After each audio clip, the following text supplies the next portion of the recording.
تھی کچھ غلط بھی مکس کر کے بتاتے تھے. تو یہ جنات کہتے ہیں کہ ایک تو ہم نے یہ قرآن سنا تو اب ہمیں پتا چلا کہ اچھا کچھ عرصے سے ہم جب آسمان کی طرف جاتے ہیں تو آسمان پہ سخت پہرے لگے ہوئے ہیں فرشتوں کے، جو ہمیں اوپر نہیں جانے دیتے اور قریب نہیں لگنے دیتے اور فرشتوں کی باتیں نہیں سننے دیتے، اور ہم پر شہاب ثاقب فائر ہونا شروع ہو جاتے ہیں، میٹرائڈز. اب پتا چلا کہ یہ آسمان اتنے پہرے میں کیوں تھا. اعوذ باللہ من الشیطان الرجیم.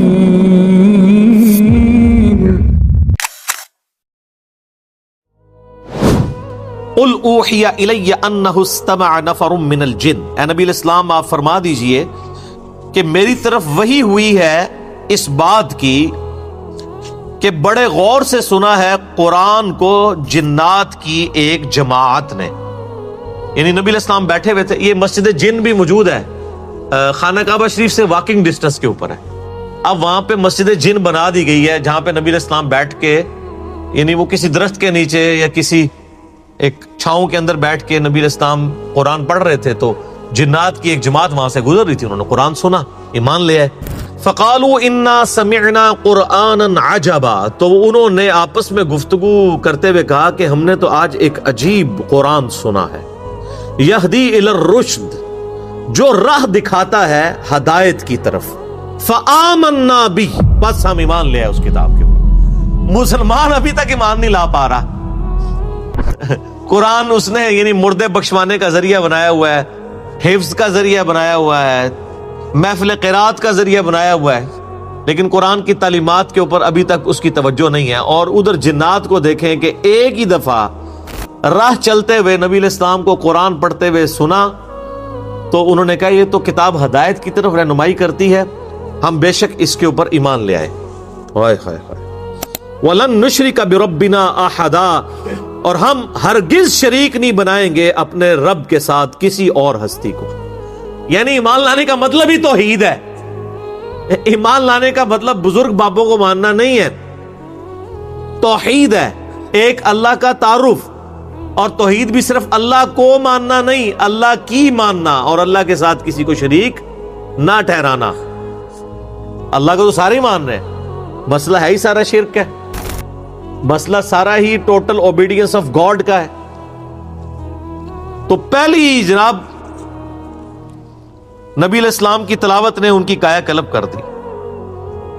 وَأَنَّهُ تَعَالَى جَدُّ رَبِّنَا مَتَّخَذَ صَاحِبَةً وَلَا وَلَدًا، اور بے شک ہمارے اعلیٰ و عرفہ رب کی یہ شان نہیں ہے کہ اس نے کسی کو اپنی بیوی یا بیٹا بنایا ہو.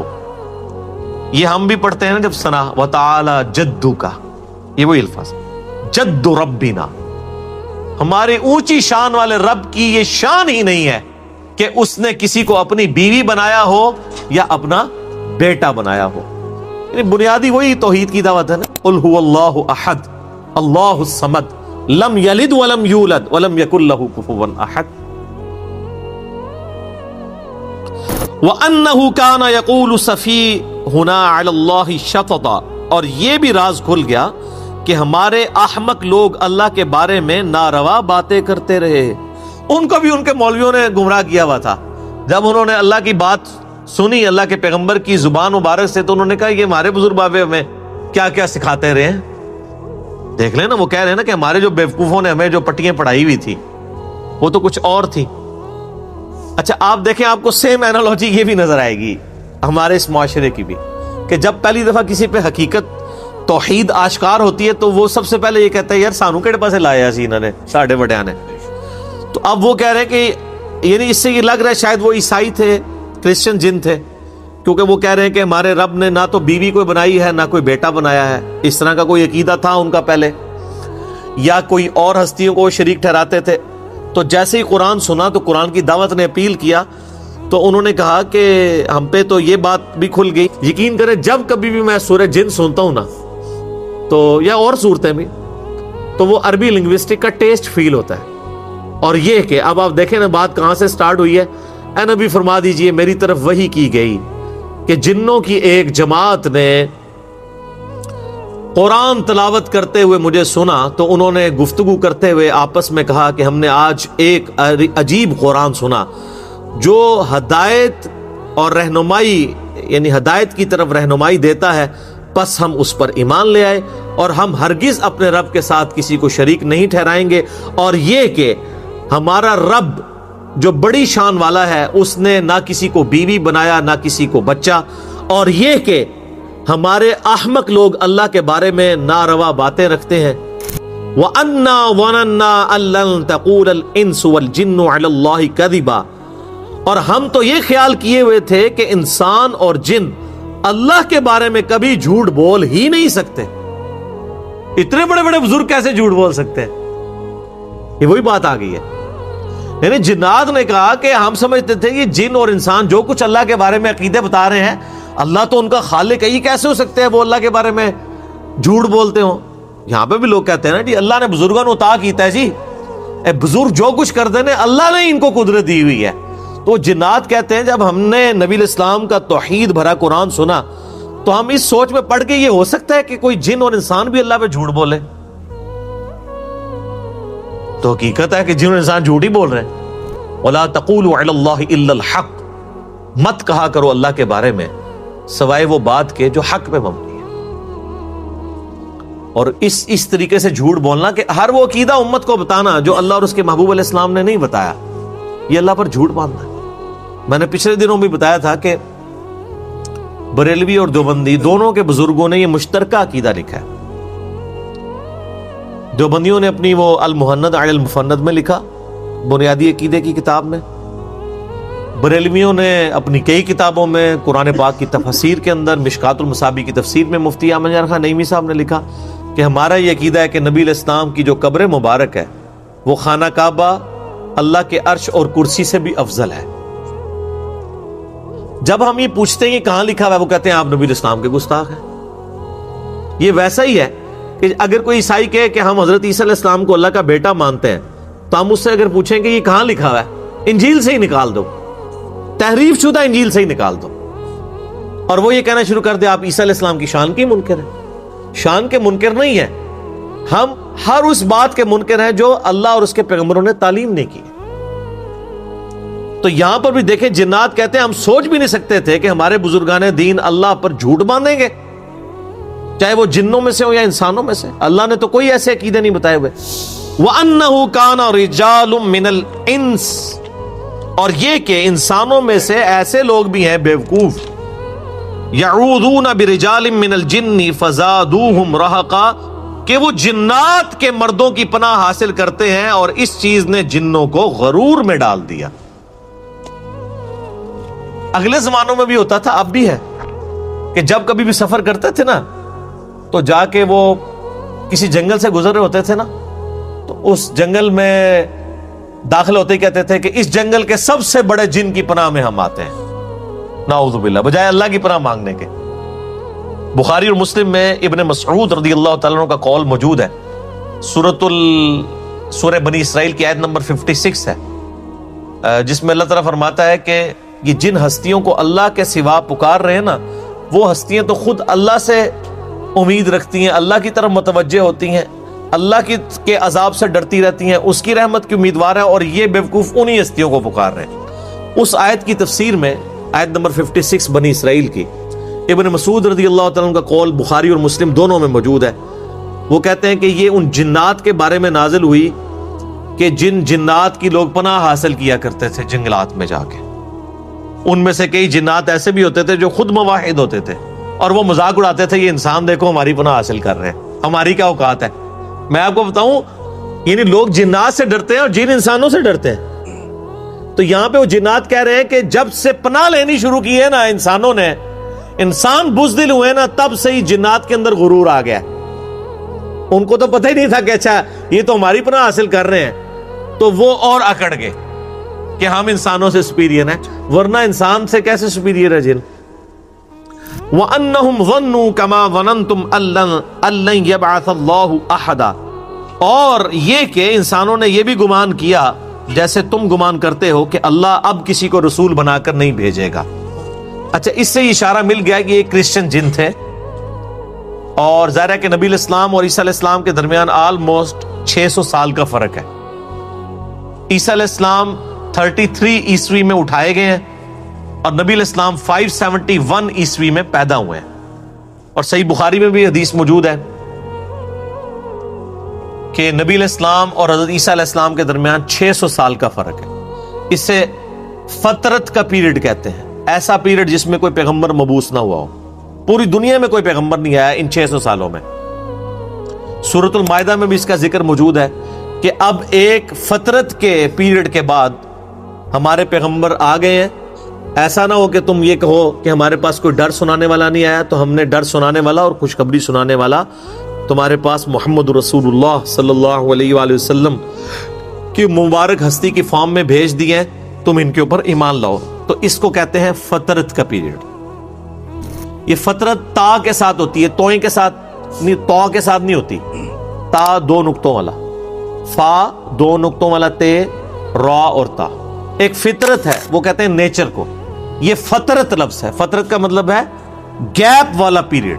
جیسے ہم نبی علیہ السلام کے ماں باپ کو اہل فترت میں شمار کرتے ہیں, اس پیریڈ میں جس پیریڈ میں کوئی ڈر سنانے والا ان کے پاس نہیں آیا, لہذا ان کو کافر نہیں کہا جائے گا بلکہ ان کو اہل فترت کہا جائے گا. تو وہ کہتے ہیں کہ انسانوں اور جنوں نے تو یہ گمان کیا ہوا تھا کہ اب شاید کوئی پیغمبر آئے گا ہی نہیں. وَأَنَّا لَمَسْنَا السَّمَاءَ فَوَجَدْنَاهَا مُلِئَتْ حَرَسًا شَدِيدًا وَشُهُبًا.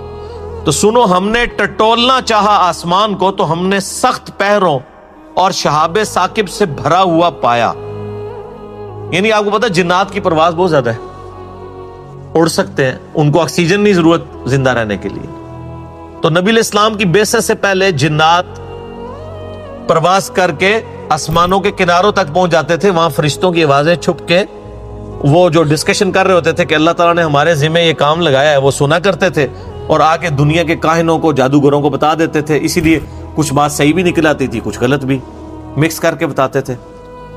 تو یہ جنات کہتے ہیں کہ ایک تو ہم نے یہ قرآن سنا تو اب ہمیں پتا چلا کہ اچھا کچھ عرصے سے ہم جب آسمان کی طرف جاتے ہیں تو آسمان پہ سخت پہرے لگے ہوئے ہیں فرشتوں کے, جو ہمیں اوپر نہیں جانے دیتے اور قریب نہیں لگنے دیتے اور فرشتوں کی باتیں نہیں سننے دیتے, اور ہم پر شہاب ثاقب فائر ہونا شروع ہو جاتے ہیں, میٹرائڈز. اب پتا چلا کہ یہ آسمان اتنے پہرے میں کیوں تھا, کیونکہ جب پیغمبر آیا ہوتا ہے نا تو اللہ تعالیٰ پھر پیغمبر کی حفاظت کرتا ہے کہ پیغمبر کے ہوتے ہوئے کوئی غلط خبریں نہ مشہور کرے. اور یہ اب قیامت تک کے لیے پہرا ہے. اب جنات کے اوپر بین ہو گیا. تو اب ذرا ان کی ذرا ٹیکنیکل گفتگو سنیں. وہ کہتے ہیں اچھا اب پتا چلا کہ یہ جو آسمان پہرے میں تھا اور وہاں پہ شہاب ثاقب ہم پہ فائر ہو رہے تھے راکٹ اللہ کی طرف سے, وہ اس لیے تھے وَأَنَّا كُنَّا نَقْعُدُ مِنْهَا مَقَاعِدَ لِلسَّمْعِ. اور اس سے پہلے تو ہم بڑے آرام سے ان مقامات پر جایا کرتے تھے اور باتیں کان لگا کے سنا کرتے تھے. لیکن اب کیا حالت ہے, فَمَن يَسْتَمِعِ الْآنَ. اب اگر ہم سننے کی کوشش کرتے ہیں يَجِدْ لَهُ شِهَابًا رَصَدًا, تو ہم میں سے کسی نہ کسی کے اوپر شہاب ثاقب داغ دیا جاتا ہے. وَأَنَّا لَا نَدْرِي أَشَرٌ أُرِيدَ بِمَنْ فِي الْأَرْضِ. ہمیں نہیں پتا کہ اب یہ جو کچھ ہونے جا رہا ہے اس سے اللہ تعالیٰ نے زمین میں کسی شر کا ارادہ کر لیا ہے کہ زمین کو تباہ و برباد کرے گا. ام اراد بہم ربہم رشدا, یا ان کے رب نے یہ ارادہ کیا ہے کہ لوگوں کی ہدایت کا کوئی بندوبست کیا جائے. یار کتنے سمجھدار یہ جنات تھے. آپ ذرا ڈسکشن کا لیول دیکھیں, یہ بڑی ٹیکنیکل گفتگو انہوں نے کی ہے کہ اگر آسمان کے اوپر پہرے لگا دیے گئے ہیں, کسی کو اوپر نہیں جانے دیا جا رہا, اس کا مطلب ہے کہ اللہ تعالیٰ نے کوئی بہت بڑا فیصلہ کر دیا. فیصلہ یہ ہے کہ یا تو مخلوق کی تباہی کا فیصلہ کر دیا اور یا ان کی ہدایت کا فیصلہ کر دیا. اور بیک وقت دونوں باتیں درست ہیں, کیونکہ جب پیغمبر آتا ہے نا تو پیغمبر کے ماننے والوں کی ہدایت کا فیصلہ ہوتا ہے اور پیغمبر کے مخالفین کی تباہی کا فیصلہ ہوتا ہے. ظاہر ہے جو پیغمبروں کا انکار کرتا ہے تباہ و برباد ہوتا ہے. تو وہ کہتے ہیں کہ اچھا اب پتا چلا کہ چونکہ پیغمبر آئے ہوئے ہیں, اسپیشل پروٹیکشن ہے, اس کا مطلب ہے کہ اللہ نے فیصلہ کر دیا ہے کہ اب اس دنیا کے اوپر لوگوں کو ہدایت کی وجہ سے کامیابی کی طرف لے کے جانا ہے, اور جو وقت کے پیغمبر محمد رسول اللہ صلی اللہ علیہ وآلہ وسلم کا انکار کرنے والے لوگ ہیں وہ تباہ و برباد ہوں گے. انہوں نے کس طرح کڑیاں ملانے شروع کر دی ہیں. وَأَنَّا مِنَّا الصَّالِحُونَ وَمِنَّا دُونَ ذَلِكَ، اور یہ کہ ہم میں نیک بھی ہیں اور برے بھی ہیں. كُنَّا طَرَائِقَ قِدَدًا، اور ہم تو کئی راستوں پر گامزن ہیں. یعنی ہمارے اندر بھی کئی ایک فرقے بنے ہوئے ہیں، کئی ایک راستے بنے ہوئے ہیں. آپ حیران ہوں گے کہ صوفیاء جو یہ طریقت کا لفظ لیتے ہیں نا، اس لفظ سے لیتے ہیں. جب ان کو کہتے ہیں نا شریعت اور طریقت، شریعت کا لفظ تو سورہ الشورى کے اندر آیا نا کہ ہم نے ہر پیغمبر کے لیے ایک شریعت اور منہاج مقرر کیا تھا. تو ہم کہتے ہیں طریقت کہاں سے نکالی؟ وہ کہتے ہیں یہاں سے نکالیے کہ كُنَّا طَرَائِقَ قِدَدًا، ہم میں سے جو کئی لوگ مختلف راستوں کے اوپر گامزن ہیں. حالانکہ بات کیا ہو رہی ہے اوپر کہ کوئی گمراہی کے راستے کے اوپر ہے، کوئی اچھائی کے راستے پہ ہے. یہ کوئی قادریہ، چشتیہ، سہروردیہ، حنفیہ، شافعیہ، مالکیہ سلسلے نہیں ہیں، بلکہ پیغمبروں کے ماننے والے اور پیغمبروں کے نہ ماننے والے ہیں، دو گروہ ہیں. تو وہ طریقت کا لفظ یہاں سے نکالتے ہیں. ویسے اب آپ نے طریقت والوں سے پوچھنا ہے کہ طریقت کا لفظ قرآن میں کہاں ہے، تو چند ایک لوگوں کو شاید پتا ہو، زیادہ تر کو نہیں پتا ہوگا. وَأَنَّا، اور یہ کہ آپ دیکھیں وہ چل رہا ہے وہی چیز، اور یہ کہ وَأَنَّا ظَنَنَّا أَن لَّن نُعْجِزَ اللَّهَ فِي الْأَرْضِ، اور یہ کہ اب ہمیں یہ یقین ہو گیا ہے کہ ہم زمین میں اللہ کو عاجز نہیں کر سکتے. وَلَن نُعْجِزَهُ هَرَبًا، اور نہ ہم اللہ سے بھاگ کر کہیں جا سکتے. ایک تو ان کو وہاں اللہ کی قدرت کا اندازہ ہو گیا، پہلے تو کان لگا کے سنتے تھے. جب وہ پابندی لگ گئی، ادھر پیغمبر آ گئے، انہوں نے کہا نہیں بھائی اب پیغمبر کو ماننے میں ہی عافیت ہے، ورنہ اللہ تعالیٰ نے کوئی لگتا ہے کہ مخلوقات کے لیے فیصلہ کر دیا. تو اب ہمیں یہ یقین آ گیا کہ نہ ہم زمین میں اللہ کو عاجز کر سکتے ہیں، نہ اللہ سے بھاگ کے ہم کہیں جا سکتے ہیں. وَأَنَّا لَمَّا سَمِعْنَا الْهُدَىٰ آمَنَّا بِهِ، اور اب وہ دیکھیں گے یہ بات جا کے اپنی باقی بھائیوں میں بھی کر رہے ہیں. اور یہ کہ ہم نے جب یہ پیغام سنا، دیکھو ہم تو ایمان لے آئے ہیں اس پر، قرآن پر. فَمَن يُؤْمِن بِرَبِّهِ فَلَا يَخَافُ بَخْسًا وَلَا رَهَقًا، پس جو شخص اپنے رب پر ایمان لاتا ہے تو اسے نہ کسی نقصان کا خوف ہوگا نہ کسی ظلم کا. یعنی نہ صرف انہوں نے ایمان قبول کیا بلکہ ایمان قبول کرتے ایک دائی بھی بن کے، کسی مدرسے سے ڈگری بھی نہیں لی انہوں نے جا کے. مزے کی بات دیکھیں نا، کہیں جا کے پڑھتے کوئی عربی صرف ناف سیکھتے یہ وہ نہ، انہوں نے نبی علیہ السلام سے چند آیات سنی جنات نے، اور آگے جا کے دعوت و تبلیغ کا کام شروع کر دیا. اور نبی علیہ السلام کو پتہ بھی نہیں ہے، جیسے ہمیں بھی نہیں پتا ہوتا کہ ہماری ویڈیو سن سن کے کون کہاں دعوت و تبلیغ کا کام کر رہا ہے. ہمیں پتہ، کوئی آگے بتاتا ہے تو پتہ چلتا ہے نا. نبی علیہ السلام کو بھی اللہ نے وحی کے ذریعے بتایا کہ آپ کی قرآن کی تلاوت سن کے تو ایک جنات کی پوری جماعت نے نہ صرف اسلام قبول کیا ہے بلکہ انہوں نے تو جا کے اپنی قوم میں بھی دعوت توحید کو عام کرنا شروع کر دیا. یہ نبی علیہ السلام کی مبارک دعوت کی برکت. تو صحیح بخاری میں حدیث ہے، بلغوا عنی ولو آیہ، پہنچا دو میری طرف سے خواہ تمہیں ایک آیت ہی آتی. اور ساتھ ہی آپ علیہ السلام نے فرمایا میری طرف جھوٹ نہ منسوب کرنا، جس نے میری طرف جھوٹ منسوب کیا وہ اپنا مقام دوزخ میں دیکھ لے. اور بنی اسرائیل کی روایات بیان کرنے میں حرج نہیں ہے، لیکن نہ اس کی تصدیق کرو نہ تکذیب کرو. ہو سکتا ہے وہ سچی ہو سکتا ہے وہ جھوٹی ہوں، لیکن اس کی بنیاد کے اوپر دین کو کھڑا نہ کرو. یہ حدیث پوری صحیح بخاری کے اندر موجود ہے. تو یہ حدیث تو صدیوں سے حدیث تو یہی لکھی ہوئی تھی صحیح بخاری میں. اب کراچی کے ایک مولانا صاحب نے اس حدیث کے اندر خود سے کچھ الفاظ ایڈ کر دیے. مجھے بڑا دکھ ہوا، کیونکہ ہم لوگوں کو کہتے ہیں نا کہ آپ کو ایک آیت بھی پتا ہے تو آپ آگے پہنچائیں. ان کا موقف یہ ہے کہ صرف علماء نے آگے بات پہنچانی ہے، اور علماء نے بھی صرف اپنے فرقے کی آیات، اپنے فرقے کی احادیث، دوسروں کی بات نہیں. تو انہوں نے یہ آیت، یہ یعنی حدیث پڑھی صحیح بخاری کی، اس کے بعد وہ کہتے ہیں اس کے آگے تو یہ بھی ہے کہ جو حدیث تم تک پہنچے گی تو دو قسم کی حدیث ہوں گی، ایک فقہاء کے لیے ہوگی، ایک محدثین کے لیے ہوگی. اب وہ دیکھنا ہو، ایک کولو ہی کہانی کرا چڑی، چونکہ سامنے پتہ ہے بے زبان لوگ بیٹھے ہیں، ان کو کوئی پتہ نہیں ہے، ان کو کوئی حدیث کا علم نہیں، کوئی سمجھ نہیں ہے، کوئی ان سے پوچھنے والا نہیں کہ یہ بات لکھی کہاں ہوئی ہے. پھر جب میں ان لوگوں کی غلطیاں ہائی لائٹ کرتا ہوں پھر بیچارے پریشان ہوتے ہیں کہ یار یہ ہمارے ساتھ کیا ہو رہا ہے. آپ جھوٹ بولنا چھوڑ دیں تو آپ کے ساتھ یہ کچھ نہیں ہوگا. اب یہ میں بول رہا ہوں، مجھے پتا ہے اس کا بھی کلپ بن کے آ جانا ہے مارکیٹ کے اندر کہ جی وہ حدیث کدھر ہے، پوری لوگوں نے بخاری کی حدیث بھی نیچے لگا دینی ہے کہ آپ حدیث، اور وہ الٹا حدیث خود فیبریکیٹ کر رہے ہیں، اس کے بعد مجھے کہہ رہے ہیں انجینئر پوری حدیث نہیں پڑھتا. وہ پوری حدیث تو تب میں پڑھوں نا جب لکھی ہوئی ہو. اصل میں ہوتا یہ ہے کہ ان لوگوں نے حدیثیں مولانا شریف کے ساتھ، بخاری شریف اور مسلم شریف مولانا شریف کے ساتھ پڑھی ہوتی ہے. یعنی وہ کئی لوگ ہمیں کہتے ہیں وہ جی بخاری شریف میں لکھا ہے، ہم کہتے ہیں کہاں لکھا ہے؟ تو بخاری کے حاشیے میں لکھا ہوتا ہے. تو ہم کہتے ہیں یہ تو مولانا شریف نے لکھا ہوا ہے، یہ بخاری شریف نہیں ہے. تو بخاری شریف سے مولانا شریف کو باہر نکالیں گے تو بخاری شریف پاک ہوگی، پھر آپ کو پتہ چلے گا. تو ہوتا یہ کہ ان لوگوں نے اپنی جوانی میں، کہیں بچپنے میں حدیثیں پڑھ لی ہوتی ہیں، اپنے علماء سے سنی ہوتی ہیں. وہ کئی باتیں بعض اوقات علماء بھی غلط بیان کرتے ہیں، علماء نے تو بیچاروں نے شرح میں بیان کی ہوتی ہے، یہ اس کو پڑھ کے شرح بنا دیتے ہیں، اور بلکہ اس سے آگے جا کے اس حدیث کا حصہ بنا دیتے ہیں اور بیان کر دیتے ہیں. اور پھر اکثر وہ کہہ بھی رہے ہوتے ہیں کہ میں دیکھو بغیر تیاری کے بھی اتنا کچھ بیان کر دیتا ہوں. اور سر تیاری کرے کرو تسی تیاری کر کے بھی نہیں بیان کر سکتے، تو بغیر تیاری کے پھر یہی کچھ بیان ہوگا نا.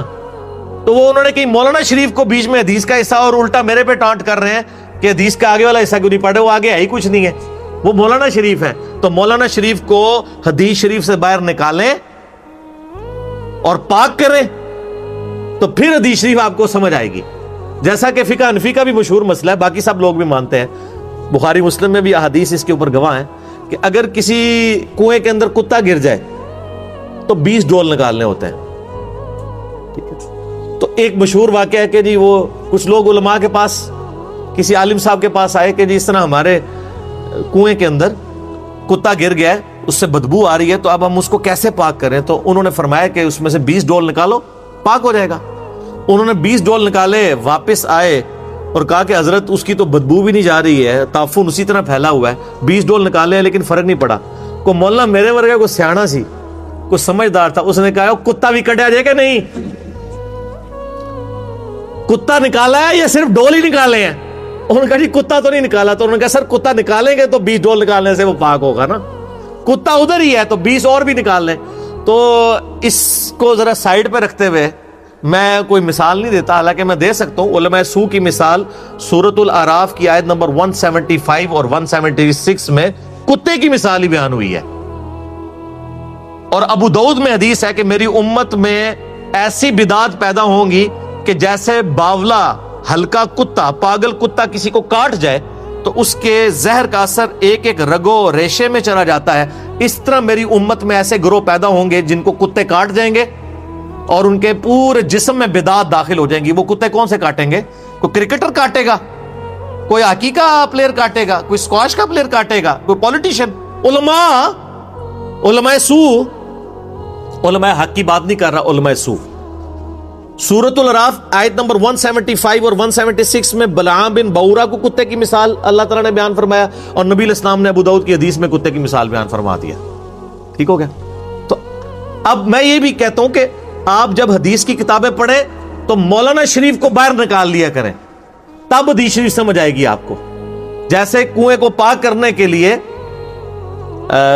کتے کو باہر نکالنا ضروری ہے تب پانی پاک ہوگا، احادیث میں سے بھی مولویوں کو نکالنا ضروری ہے، تب آپ کو پتا چلے گا کہ حدیث پیچھے کیا تھی. تو مولانا شریف کو الگ کریں.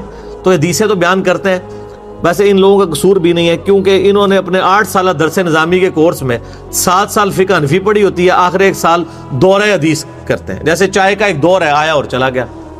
حدیثیں پڑھی نہیں ہوئی ہوتی، وہ پڑھی ہی ہوتی ہیں، پڑھی ہوئی نہیں ہوتی. اور یہاں تو الحمدللہ پڑھی بھی ہوئی ہیں اور پڑھی بھی ہوئی. کیوں؟ کیونکہ نہ میں وہابی، نہ میں بابی، میں ہوں مسلم علمی کتاب.